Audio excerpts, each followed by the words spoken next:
Let's start with Hare Krishna Maha Mantra. Hare Krishna, Krishna Krishna, Hare Hare. Hare Ram, Ram Ram, Hare Hare. Hare Krishna, Krishna Krishna, Hare Hare. Hare Ram Ram, Hare Hare. Let's do some Radha Jha. Radha, Shri Radha, Radha, Shri Radha, Radha, Shri Radha. We are reading Bhagwat Geeta as it is by His Divine Grace, A.C. Bhaktivedanta Swami Prabhupada, founder Acharya of International Society for Krishna Consciousness. And we are in chapter 4. Okay. Yes. Text 11. As all surrender unto me, I reward them accordingly. Everyone follows my path in all respects, O son of Pratha.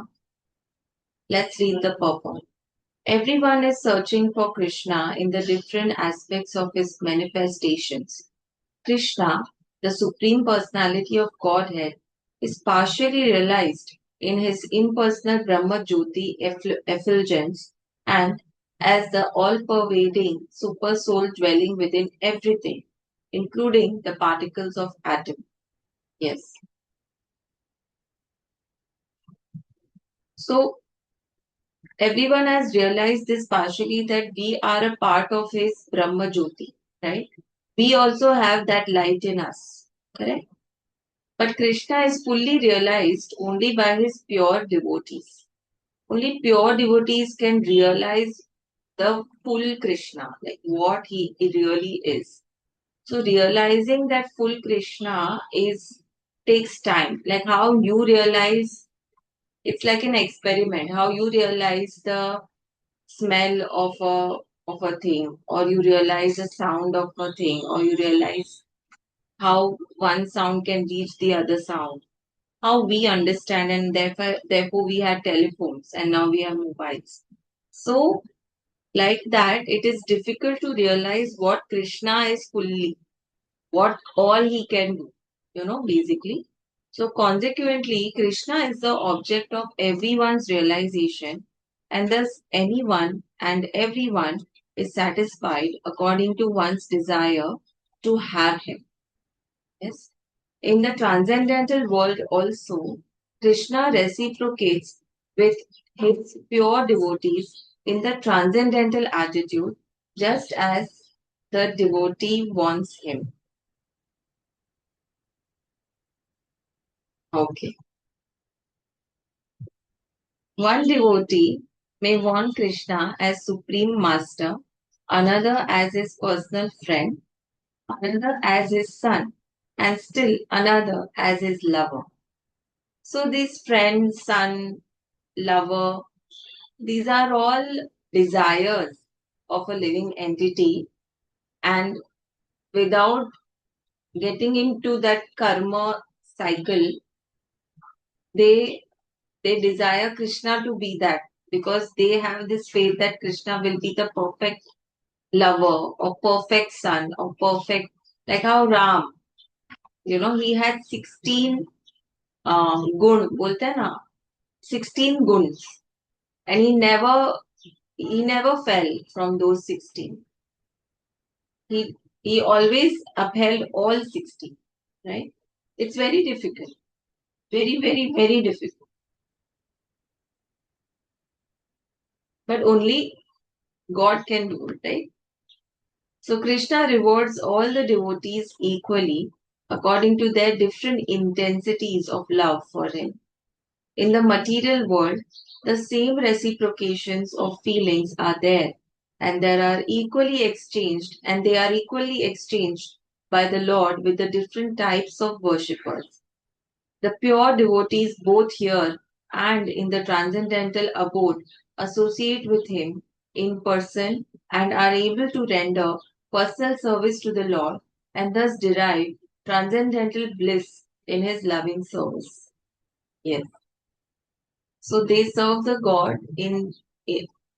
So whatever is materialistic is not something that you're going to take back with you. Whatever feelings, whatever you feel, whatever knowledge you gain is what you're going to take back with you.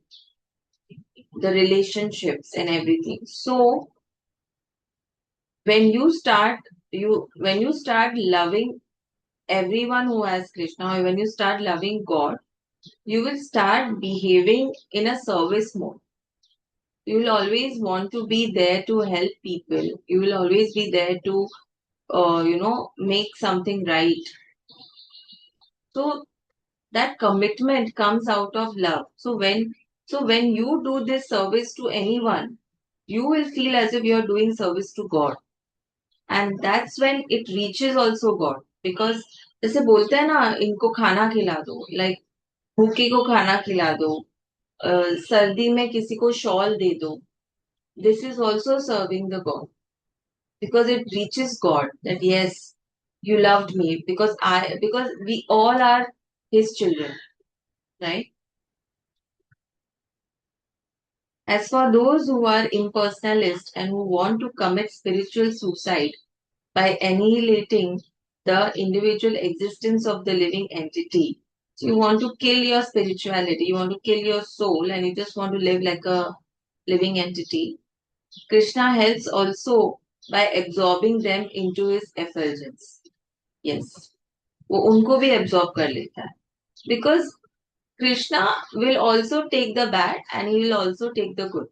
Because good, bad के बिना good नहीं हो सकता और good के बिना bad नहीं हो सकता. Correct? Such impersonalists do not agree to accept the eternal blissful personality of Godhead. Consequently, they cannot relish the bliss of transcendental personal service to the Lord, having extinguished their individuality. Right? Some of them, who are not firmly situated even in the impersonal existence, return to this material field to exhibit their dormant desires for activities. They are not admitted into the spiritual planets, but they are again given a chance to act on the material planets.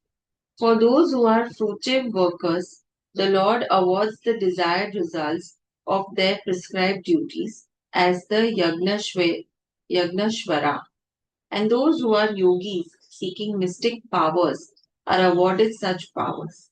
In other words, everyone is dependent for success upon His mercy alone, and all kinds of spiritual processes are but different degrees of success on the same path. Unless, therefore, one comes to the highest perfection of Krishna consciousness, all attempts remain imperfect, as is stated in the Srimad Bhagavatam 2.3.10. Yes. So, so there are different ways to achieve spiritual success, but all remain incomplete until you understand Krishna fully, right?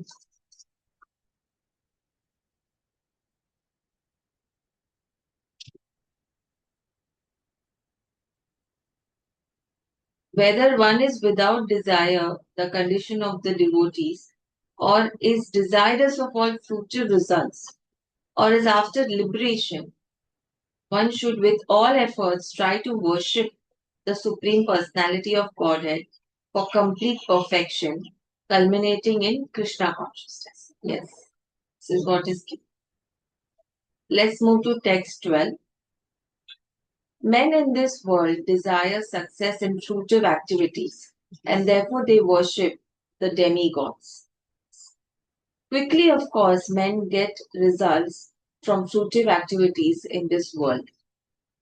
Yes.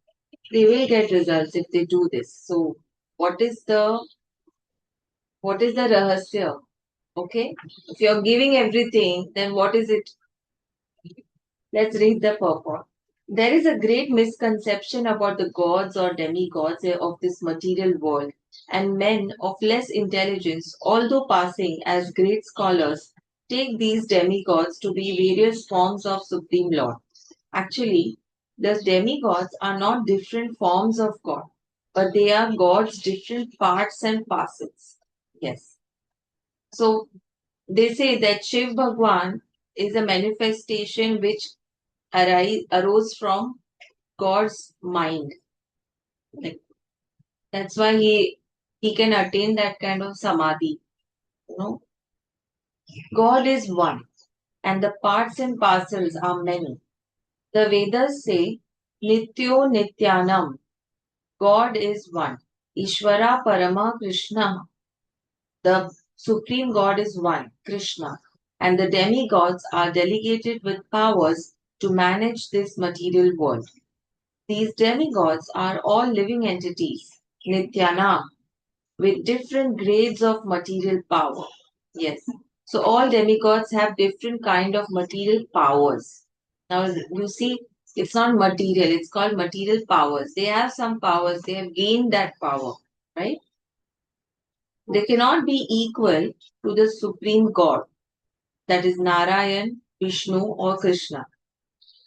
Anyone who thinks that God and the demigods are on the same level is called an atheist or Pashandi. Okay, it's called Pakhandi. Okay. Even the great demigods like Brahma and Shiv cannot be compared to the Supreme Lord. In fact, the Lord is worshipped by demigods such as Brahma and Shiv. Shiva Virinchi Nutam.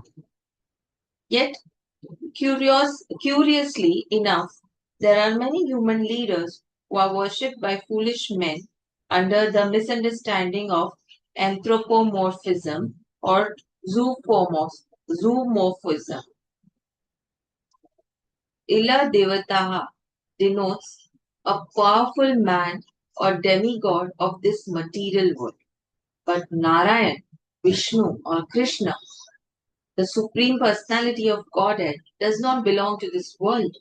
He is above or transcendental to material creation.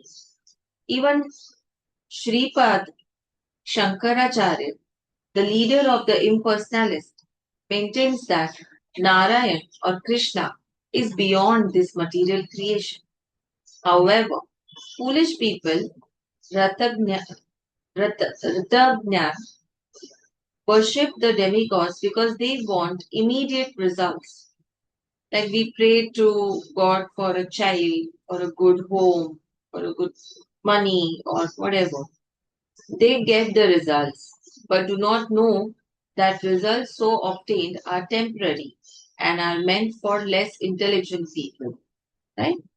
The intelligent people is in Krishna consciousness and he has no need to worship the paltry demigods for some immediate temporary benefit. The demigods of this material world, as well as their worshippers, will vanish with the annihilation of this material world, right? So once this material world is going to vanish, Krishna is going to destroy this entire material world. All these demigods will also vanish and get annihilated in Krishna, right? The boons of the demigods are material and temporary. Both the material worlds and their inhabitants, including the demigods and their worshippers, are bubbles in the cosmic ocean. Yes. In this world, however, human society is mad after temporary things such as the material opulence of possessing land, family, and enjoyable paraphernalia. Paraphernalia is a lot of dreams together. To achieve such temporary things, paraphernalia, let me just check the meaning. तो उसका कुछ और word था शायद वही होगा इसका. Yeah.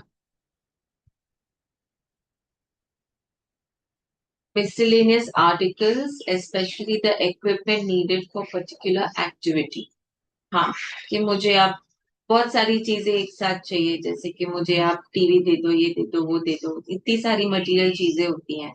So enjoy, जो एंजॉय कर सकते, सो enjoyable paraphernalia. To achieve such temporary things, people worship the demigods or powerful men in human society.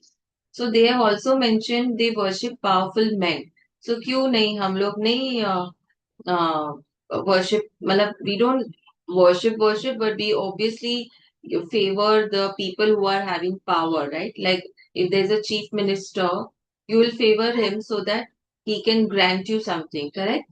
So those people who are having power in this material world, people start uh, worshipping them in some way or the other so that they get those material benefits which are again temporary only. If a man gets some ministership in the see, if a man gets some ministership in the government by worshipping a political leader, he considers that he has achieved a great boon. All of them are therefore kowtowing to the so-called leaders of big guns in order to achieve temporary boons, and they indeed achieve such things. Such foolish men are not interested in Krishna consciousness for the permanent solution to the hardships of material existence. Yes, they don't want to get out of these hardships only. They will never understand the concept of Krishna consciousness. They are all after some enjoyment, and to get a little facility for sense enjoyment, they are attached to worshipping empowered living entities known as demigods. You tell me what is the feeling that you get once you get such a material thing, once you start possessing those things. जैसे कि when I was in college, I used to think that मैं बहुत अच्छे अच्छे dresses bye करूंगी खुद के लिए और मैं पहनूंगी. अब मैं बड़ी हो गई और मैंने वो ड्रेसेस बाय किए और मैं पहन रही हूँ, लेकिन मुझे उतना जो मैंने सोचा था कि मुझे उतनी खुशी मिलेगी वो तो मुझे नहीं मिली. हाँ ठीक है, ड्रेस मिल गया, पहन लिया, हो गया. तो मैं क्यों चाहती थी वो ड्रेसेस पहले ही, ताकि मुझे बाहर से वैलिडेशन मिले, मेरी तारीफ हो, मेरा गागा हो, इसलिए मैं चाहती थी. सो ये तो गलत है ना कि तुम किसी. So there is no humility only. You are trying to do things so that people appreciate you. So that is not Krishna consciousness. वैसे तो दो कपड़ों में भी गुजारा हो सकता है, हम क्यों इतनी शॉपिंग करें. Like I remember this Sudha Murthy, you know, she still wears the simple cotton saris and she has few in her wardrobe and she doesn't even buy more. Like क्या नीड है, जरूरत क्या है, मैं तो रोज यही कपड़े पहन के मैं अच्छी दिखती हूँ, मैं किसको दिखाने के लिए पहन, मैं तो खुद ही ठीक हूँ, I am very comfortable. So that this verse indicates that people are rarely interested in Krishna consciousness. They are mostly interested in material enjoyment and therefore they worship some powerful living entities. Let's move to text 13. According to the three modes of material nature and the work associated with them, the four divisions of human society are created by me. And although I am the creator of this system, you should know that I am yet the non doer, being unchallengeable.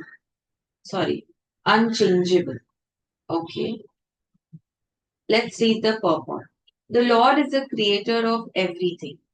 Everything is born of Him. Everything is sustained by Him. And everything, after annihilation, rests in Him. So, annihilation is basically He. Like you remember Sanjay looking at, or Sanjay was looking at Krishna with his divine eyes and he could see all the dead bodies going in his mouth. So he is absorbing all the material people back, all the souls back, correct? That is called annihilation. So he can annihilate material things as well as soul, everything, even table, chairs, swords, everything he can annihilate because it is made by him. Right? So now this is one realization of Krishna, that what he can do. Right? He is therefore the creator of the four divisions of the social order, beginning with the intelligent class of men, technically called Brahmans, due to their being situated in the mode of goodness. So Brahmins are situated in mode of goodness. So doesn't mean that all these Brahmins that we see in the temple are situated in mode of goodness. So people who are situated in modes of goodness are called Brahmins because they are more intelligent. They are in the mode of goodness. Next, in the administrative class, technically called the Kshatriyas, due to their being situated in the mode of passion. So when someone is situated in the mode of passion, is called Kshatriya, right? Like if somebody is doing service or a job, he's said to be in the mode of passion because he's fighting to for the results every day, for good results every day, correct? And the mercantile men called Vaishyas are situated in the mixed modes of passion and ignorance. So Vaishyas are the people who trade. So trading people also sometimes cheat, sometimes trade, sometimes give good, So they are mixed. Okay. And the Shudras or the laborer class are situated in the ignorant mode of material nature. So people who are ignorant are called laborers. So these laborers are basically they seize the day. आज का दिन खत्म हो गया बस अभी कल का कल देखेंगे. Okay. So these are kind of people are Shudras. So in whichever mode of material nature you are in, you will gain those kind of qualities. So Brahmans, Kshatriyas, Vaishyas and Shudras. These are the four categories of human being, depending on the material modes they are situated in, right? So you cannot label them as, मंदिर का ब्राह्मण है तो वो सच में ब्राह्मण है. He can be in the mode of passion, right?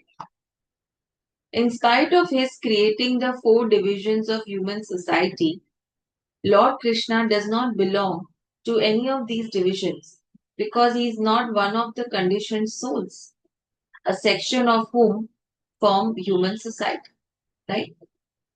Krishna is not a conditioned soul, so he does not belong to any of these material modes, correct? He is above them. Human society is similar to any other animal society, but to elevate men from the animal status, the above mentioned divisions are created by the Lord for the systematic development of Krishna consciousness. The tendency of a particular man towards work is determined by the modes of material nature which he has acquired. Such symptoms of life, according to the different modes of material nature, are described in the 18th chapter of this book. A person in Krishna consciousness, however, is above even the Brahmans, right? Although Brahmans, by quality, are supposed to know about Brahman, the supreme absolute truth, most of them approach only the impersonal Brahman manifestation of Lord Krishna. Most of them are going in that Brahma Jyoti, you know. But a man who transcends the limited knowledge of Brahmans and reaches the knowledge of the Supreme Personality of Godhead, Lord Krishna, becomes a person in Krishna consciousness, or in other words, a Vaishnava. Yes. Krishna consciousness includes knowledge of all different plenary expansions of Krishna, namely Ram, Narsimha, Varaha, etc. And as Krishna is transcendental to this system of four divisions of human society, a person in Krishna consciousness is also transcendental to all divisions of human society. Yes. So once even Shrudra or a laborer comes into the Krishna consciousness, he also becomes transcendental to this material modes of nature and he becomes one with Krishna. whether we consider the divisions of community, nations, or species. Yeah, even a foreigner who comes into Krishna consciousness is above these four divisions now. So it doesn't matter who, where, which country, you are a human being, right? Let's move to text 14 and then we will stop. There is no work that affects me, nor do I aspire for the fruits of action. One who understands this truth about me also does not become entangled in the fruitive reactions of work. Let's read the purport.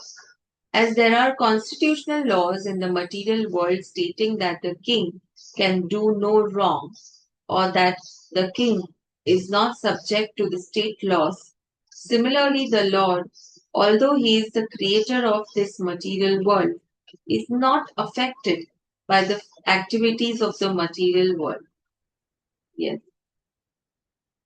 So if you remember, Ram was the king, Lord Ram was the king, and he was getting materially affected. So because he could not bear the the distance from his wife Sita. It was unbearable for him. So definitely he was fighting that feeling because he wanted to come to Krishna consciousness, right? So one who is coming in Krishna consciousness will not be get affected so much with activities of material world. Once you understand that, okay, once he understood that Sita is Lakshmi and I am the god and she is always there for me, even if she has died and she has went away, he is fine. He is like able to live. Otherwise, he was ready to destroy the entire world, right? He creates and remains aloof from the creation, whereas the living entities are entangled in the of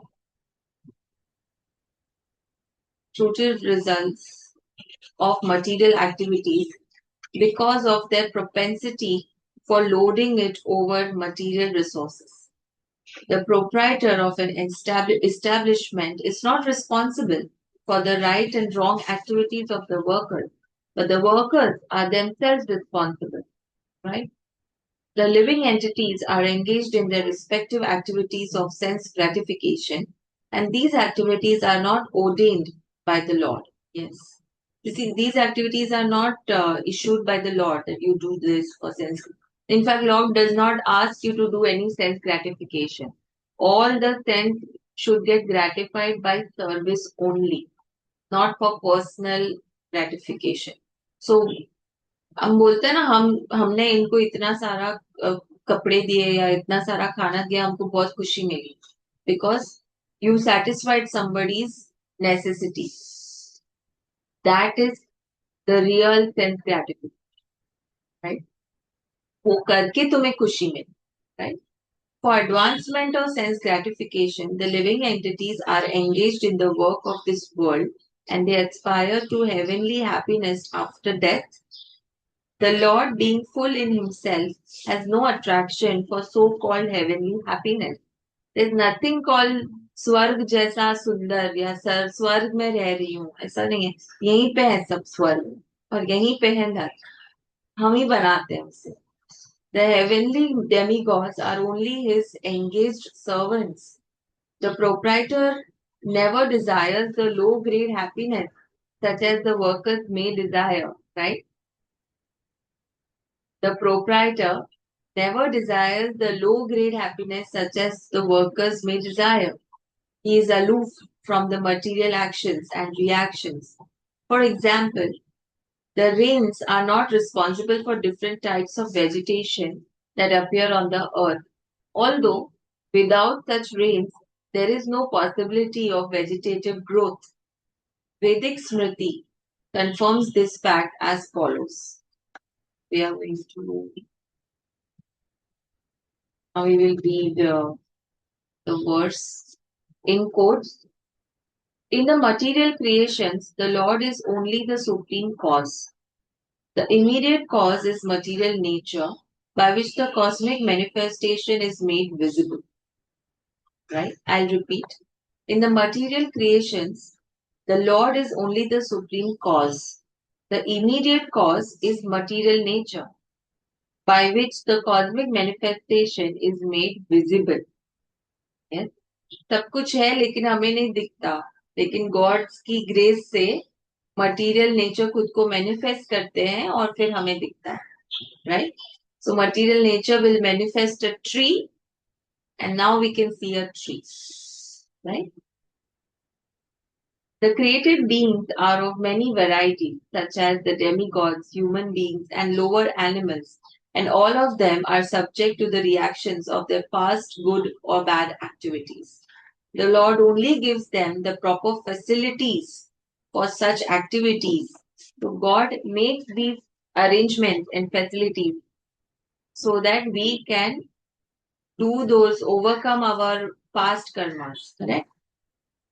The Lord only gives them the proper facilities for such activities and the regulations of the mode of nature, but He is never responsible for their past and present activities. You cannot hold God responsible for your situation, right? काफी लोग God को कोसते हैं कि मैं आपको इतना pray करता हूँ लेकिन आप देखो मुझे कैसा रख रहे हो. So God is giving you that situation so that you can deliver from your past karma and then grow further in your next life. That is why you are in this situation. So He is giving you everything, but it is just that you are not able to see or understand or realize. Okay. In the Vedanta Sutra 2.1.34, it is confirmed Vaikamya Vaikamya Nairgharnye na sapeksha sapekshvatvat sapekshvatvat. The Lord is never partial to any living entity. The living entity is responsible for his own acts. The Lord only gives him facilities through the agency of material nature, the external energy. Yes. Anyone who is fully conversant with all the intricacies of this law of karma or fruitive activities does not become affected by the results of his activities.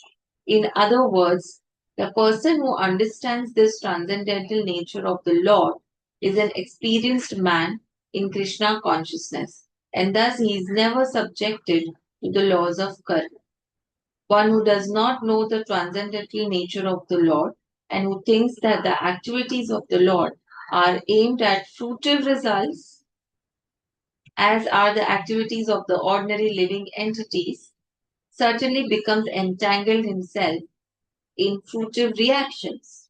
Right? अगर आप सोचोगे कि Lord सिर्फ हमें results देने के लिए बैठे हैं तो हम ये वैदिक प्रोसीजर्स ये सब हम उसी में रहेंगे, हम कभी भी कर्म नहीं कर पाएंगे. राइट? ये पूजा करो वो पूजा करो इससे शांति मिलेगी उससे ये होगा यही सब हम करते रहेंगे. Right? But one who knows the supreme truth is a liberated soul fixed in Krishna consciousness. Yes. तो जो कृष्णा कॉन्शियस में है वो ये सब कभी नहीं करेगा क्योंकि उसे पता है कि ये सिचुएशन में मुझे डाला गया है ताकि मैं इसमें से बाहर आऊं और मेरे कर्म कम हो और मेरे अच्छे सत्कर्म बढ़े और इसलिए मैं इसमें से गुजरूंगा. I will go through this experience. So there is a very strong sense of acceptance of the given situation. And believe you me, once you start accepting your situation, your life will become even more smooth, easy, like a flow. Yes? So let's end here with Hare Krishna Maha Mantra. Hare Krishna, Krishna Krishna, Hare Hare, Hare Ram, Ram Ram, Hare Hare, Hare Krishna, Krishna Krishna, Hare Hare, Hare Ram, Hare Ram, Ram Ram, Hare Hare. Let's do some Radha Jap. Radha, Shri Radha, Radha, Shri Radha, Radha, Shri Radha, Radha, Shri Radha.